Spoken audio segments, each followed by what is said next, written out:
ఏపీలోని విశాఖపట్నం జిల్లా మధురవాడలో తహసీల్దార్ దారుణ హత్యకు గురయ్యాడు. శుక్రవారం బాధ్యతలు చేపట్టిన ఆయనను తన ఇంట్లోనే దుండగులు హతమార్చారు. పార్లమెంట్ ఎన్నికలకు ముందు బీఆర్ఎస్ పార్టీకి బిగ్ షాక్ తగిలింది. గౌరవం లేని చోట తాను ఉండనని, అందుకే పార్టీకి రాజీనామా చేస్తున్నానని మాజీ మంత్రి తాటికొండ రాజయ్య ప్రకటించారు.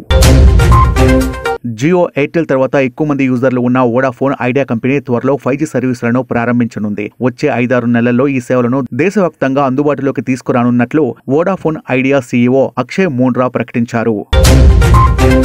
ఏపీలో టీడీపీ జనసేన కూటమితో బీజేపీ పొత్తుకు దూరంగా ఉన్నట్లు తెలుస్తోంది. టీడీపీ జనసేనతో పొత్తు పెట్టుకున్న వచ్చే 1-2 లోక్సభ సీట్లు పెద్దగా లెక్కలోకి రావు. సో ఈ నేపథ్యంలోనే బీజేపీ ఈ నిర్ణయం తీసుకుంది.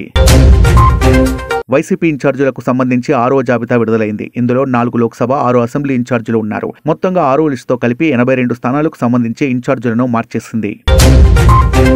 భారత్ రైస్ పేరిట 29 రూపాయలకే బియ్యం అందించేందుకు కేంద్ర ప్రభుత్వం ఏర్పాట్లు చేసింది. ఫిబ్రవరి 2వ వారం నుంచి 29 రూపాయలకే బియ్యాన్ని సరఫరా చేయనున్నారు. ఈ మేరకు కేంద్ర ఆహార మంత్రిత్వ శాఖ కీలక ప్రకటన చేసింది. హనుమాన్ తెలుగు సినిమా చరిత్రలో సరికొత్త రికార్డు క్రియేట్ చేసింది. 3 వారాల్లోనే 300 కోట్ల కలెక్షన్స్ తో అత్యధిక వసూలు సాధించిన సంక్రాంతి సినిమాగా నిలిచింది.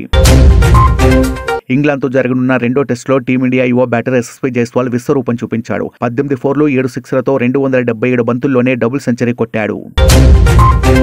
22 క్యారెట్ల 10 గ్రాముల గోల్డ్ రేటుపై 150 పెరిగి 58,300కు చేరింది. అలాగే 24 క్యారెట్ల 10 గ్రాముల గోల్డ్ రేటుపై 160 పెరగడంతో 63,600 వద్ద కొనసాగుతుంది. కిలో వెండిపై 300 పెరిగి 76,800 వద్ద ట్రెండ్ అవుతుంది.